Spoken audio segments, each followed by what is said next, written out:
ആധുനിക ഇസ്രായേൽ ചരിത്രത്തിലെ ഏറ്റവും സ്വാധീനമുള്ളതും വിവാദപരവുമായ വ്യക്തികളിൽ ഒരാളാണ് ബെഞ്ചമിൻ നെതന്യാഹു.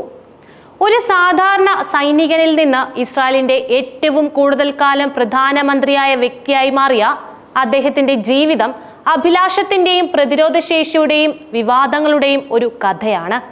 2025 വരെയുള്ള അദ്ദേഹത്തിന്റെ ജീവിതവും രാഷ്ട്രീയ യാത്രയും നമുക്കൊന്ന് നോക്കാം. 1949 ഒക്ടോബർ 21 ടെൽ അവീവിലാണ് ബെഞ്ചമിൻ നെതന്യാഹു ജനിച്ചത്. രാഷ്ട്രീയത്തിലും അക്കാദമിക് രംഗത്തും ആഴത്തിൽ വേരൂന്നിയ ഒരു കുടുംബത്തിലാണ് അദ്ദേഹം വളർന്നത്.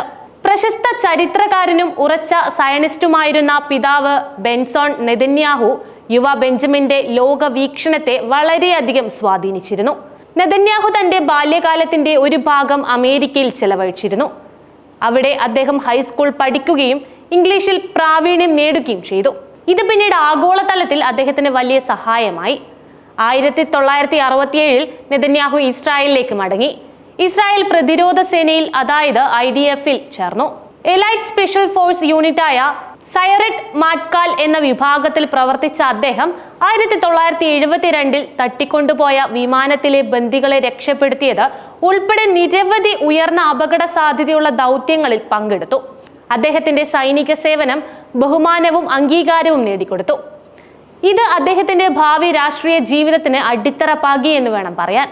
സൈനിക സേവനം പൂർത്തിയാക്കിയ ശേഷം നെതന്യാഹു MIT പഠിക്കാൻ അമേരിക്കയിലേക്ക് മടങ്ങി. അവിടെ നിന്ന് വാസ്തുവിദ്യയിലും ബിസിനസ് മാനേജ്മെന്റിലും ബിരുദം നേടി. എന്നിരുന്നാലും ഇസ്രായേൽ ആയിരുന്നു അദ്ദേഹത്തിന്റെ മനസ്സിൽ. താമസിയാതെ അദ്ദേഹം നയതന്ത്ര ജീവിതം നയിക്കാൻ ഇസ്രായേലിലേക്ക് മടങ്ങി. 1980കളിൽ നെതന്യാഹു ഐക്യരാഷ്ട്രസഭയിൽ ഇസ്രായേലിന്റെ അംബാസഡറായി സേവനമനുഷ്ഠിച്ചു. ആഗോളതലത്തിൽ ഇസ്രായേലിന്റെ നയങ്ങളെ ശക്തമായി പ്രതിരോധിക്കുന്നതിൽ അദ്ദേഹം പ്രശസ്തനായി. ഇംഗ്ലീഷിൽ ഫലപ്രദമായി ആശയവിനിമയം നടത്താനുള്ള അദ്ദേഹത്തിന്റെ കഴിവ് ഇസ്രായേൽ രാഷ്ട്രീയത്തിൽ അദ്ദേഹത്തെ ഒരു വളർന്നു വരുന്ന താരമാക്കി മാറ്റി. 1988 ലിക്വിഡ് പാർട്ടി അംഗമായി നെതന്യാഹു നെസറ്റിൽ പ്രവേശിച്ചു. അദ്ദേഹത്തിന്റെ അതിവേഗത്തിലുള്ള വളർച്ച തുടർന്നു. 1996 ഷിമോൺ പെരസിനെ കടുത്ത മത്സരത്തിൽ പരാജയപ്പെടുത്തി ഇസ്രായേലിന്റെ ഏറ്റവും പ്രായം കുറഞ്ഞ പ്രധാനമന്ത്രിയായി അദ്ദേഹം മാറി. നെതന്യാഹുവിന്റെ പ്രധാനമന്ത്രി പദത്തിലെ ആദ്യ ടേം സുരക്ഷയിലും ഇസ്രായേൽ പലസ്തീൻ സംഘർഷത്തോടുമുള്ള കടുത്ത സമീപനത്തിലും ശ്രദ്ധ കേന്ദ്രീകരിച്ചു. ഇസ്രായേലിന്റെ സുരക്ഷയെ ഇത് ദുർബലപ്പെടുത്തുമെന്ന് വാദിച്ച് ഇസ്രായേലും പലസ്തീനും തമ്മിൽ സമാധാനം സ്ഥാപിക്കാൻ ലക്ഷ്യമിട്ടുള്ള ഓസ്ലോ ഉടമ്പടികളെ അദ്ദേഹം ശക്തമായി എതിർത്തു. എന്നിരുന്നാലും 1997 ഹെബ്രോൺ കരാറിൽ നെതന്യാഹു ഒപ്പുവെച്ചു. ഇത് ഹെബ്രോണിന്റെ ഭൂരിഭാഗം നിയന്ത്രണവും പലസ്തീൻ അതോറിറ്റിക്ക് കൈമാറി.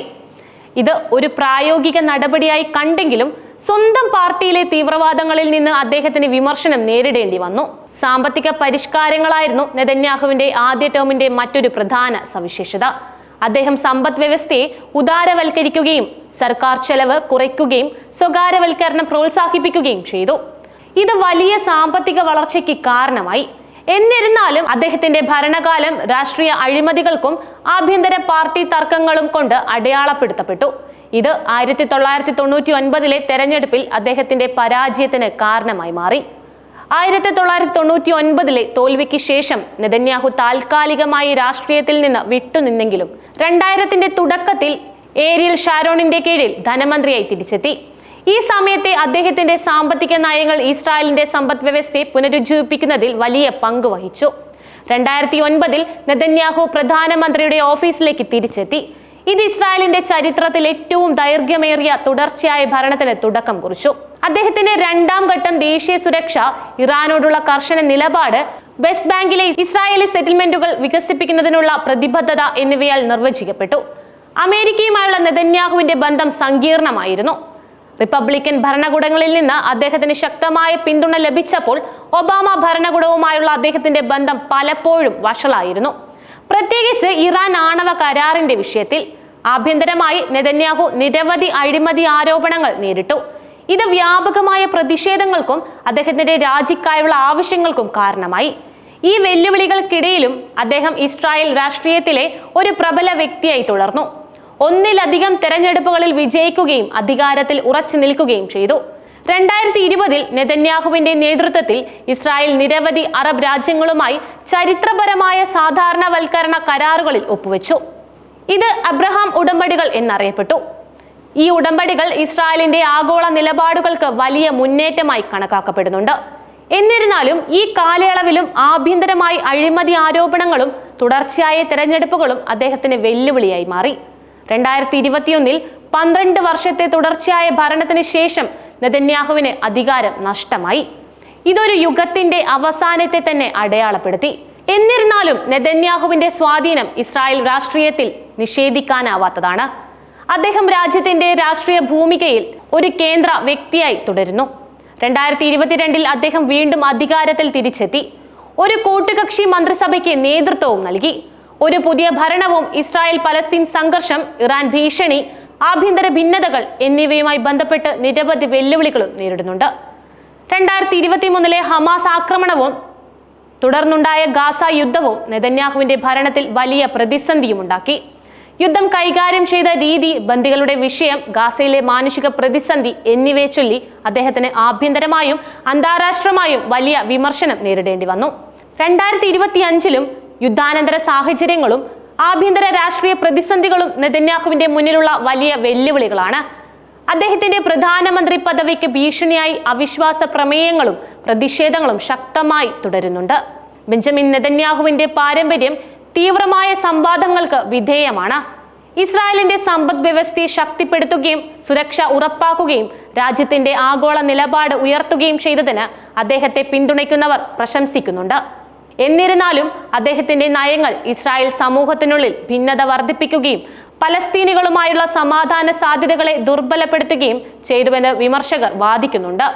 അദ്ദേഹത്തിന്റെ ഭരണം നടന്നുകൊണ്ടിരിക്കുന്ന അഴിമതി കേസുകളാൽ വലയം ചെയ്യപ്പെട്ടതും അദ്ദേഹത്തിന്റെ രാഷ്ട്രീയ ജീവിതത്തിന് ഒരു നിഴൽ വീഴ്ത്തുകയും ചെയ്തിരുന്നു.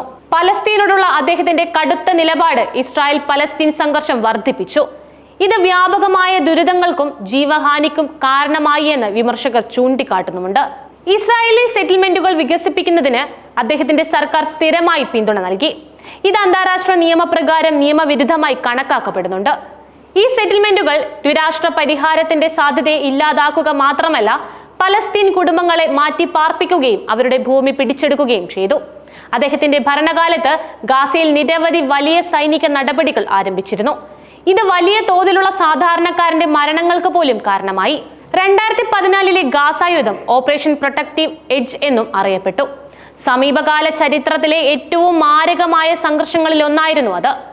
2200-ലധികം പലസ്തീനികൾ കൊല്ലപ്പെട്ടു. അതിൽ ഭൂരിഭാഗവും സാധാരണക്കാരായിരുന്നു. 100 കണക്കിന് കുട്ടികളും ഇതിൽ ഉൾപ്പെടുന്നു. ഇസ്രായേൽ സൈന്യം ആനുപാതികമില്ലാത്ത ശക്തി ഉപയോഗിച്ചതിനും സ്കൂളുകളും ആശുപത്രികളും പോലുള്ള സാധാരണ പൗരന്മാരുടെ അടിസ്ഥാന സൗകര്യങ്ങളെ ആക്രമിച്ചതിനും വ്യാപകമായ വിമർശനം നേരിട്ടു. ജെറുസലേമിലെ നെതന്യാഹുവിന്റെ നയങ്ങളും വിമർശനത്തിന് വഴിവെച്ചു.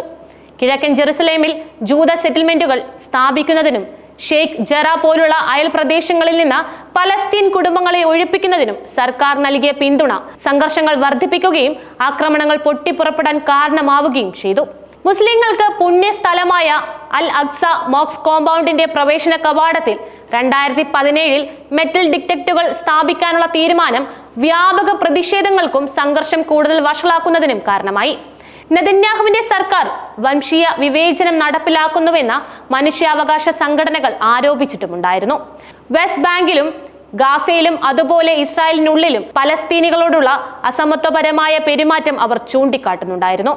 2007 മുതൽ നിലവിലുള്ള ഗാസ ഉപരോധം ഭക്ഷണമോ വെള്ളമോ മരുന്ന് വിതരണമോ പോലുള്ള അടിസ്ഥാന ആവശ്യങ്ങൾ പരിമിതപ്പെടുത്തുക മാനുഷിക പ്രതിസന്ധിക്ക് കാരണമാക്കി മാറ്റി. പലസ്തീനികളോടുള്ള നെതന്യാഹുവിന്റെ പ്രസംഗങ്ങളും വിവാദങ്ങൾക്ക് കാരണമായ മറ്റൊരു കാര്യമാണ്. ഒരു പലസ്തീൻ രാഷ്ട്രം എന്ന ആശയം അദ്ദേഹം ആവർത്തിച്ച് തള്ളിക്കളയുകയും പലസ്തീനികളെ മനുഷ്യത്വരഹിതരാക്കാനും കടുത്ത നയങ്ങളെ ന്യായീകരിക്കാനും പ്രകോപനപരമായ ഭാഷ ഉപയോഗിച്ചുവെന്ന് അദ്ദേഹത്തിനെതിരെ ആരോപണമുണ്ട്. ഇസ്രായേലിന്റെ സുരക്ഷ സംരക്ഷിക്കാൻ തന്റെ നിലപാട് അത്യാവശ്യമാണ് എന്നാണ് നെതന്യാഹുവിന്റെ അനുനായികൾ വാദിക്കുന്നത്. ഇങ്ങനെ വാദിക്കുമ്പോൾ അദ്ദേഹത്തിന്റെ നയങ്ങൾ ആക്രമണത്തിന്റെ ചക്രം ശാശ്വതമാക്കുകയും സമാധാനം കൂടുതൽ ദുർബലമാക്കുകയും ചെയ്തുവെന്ന് വിമർശകർ വിശ്വസിക്കുന്നുണ്ട്. നഷ്ടപ്പെട്ട ജീവനുകൾ, മാറ്റിപ്പാർപ്പിക്കപ്പെട്ട കുടുംബങ്ങൾ, നശിപ്പിക്കപ്പെട്ട സമൂഹങ്ങൾ എന്നിവയാൽ അളക്കപ്പെടുന്ന അദ്ദേഹത്തിന്റെ നേതൃത്വത്തിന്റെ മാനുഷിക വില അദ്ദേഹത്തിന്റെ പാരമ്പര്യത്തെ ഡീപ്ലി ട്രബിളിംഗ് ആസ്പെക്റ്റായി തുടരുന്നു. നെതന്യാഹുവിന്റെ ജീവിതം വിജയവും വിവാദവും അതിജീവനവും നിറഞ്ഞ ഒരു കഥയാണ്. അദ്ദേഹത്തെ ആദരിക്കുന്നവരും വിമർശിക്കുന്നവരുമുണ്ടെങ്കിലും ഇസ്രായേലിലും മിഡിൽ ഈസ്റ്റിലും അദ്ദേഹം ചെലുത്തിയ സ്വാധീനം നിഷേധിക്കാനാവാത്തതാണ്. രാജ്യം മുന്നോട്ട് പോകുമ്പോൾ ഇസ്രായേലിന്റെ ചരിത്രത്തിലെ ഏറ്റവും കൂടുതൽ കാലം പ്രധാനമന്ത്രിയായിരുന്ന അദ്ദേഹത്തിന്റെ പാരമ്പര്യം വരും കാലങ്ങളിലും രാജ്യത്തിന്റെ ഭാവിയെ സ്വാധീനിച്ചുകൊണ്ടിരിക്കും. നെതന്യാഹുവിന്റെ നയങ്ങൾ ഇസ്രായേൽ സമൂഹത്തിൽ ആഴത്തിലുള്ള മാറ്റങ്ങൾ ഉണ്ടാക്കുകയും പലസ്തീൻ പ്രശ്നത്തിൽ സങ്കീർണമായ വെല്ലുവിളികൾ സൃഷ്ടിക്കുകയും ചെയ്തു. ഈ രാഷ്ട്രീയ അധികായത്തിന്റെ ഓരോ ചുവടുവെപ്പും ഇസ്രായേലിന്റെ ചരിത്രത്തിൽ മായാത്ത ഒരു അധ്യായമായി എന്നും നിലനിൽക്കും.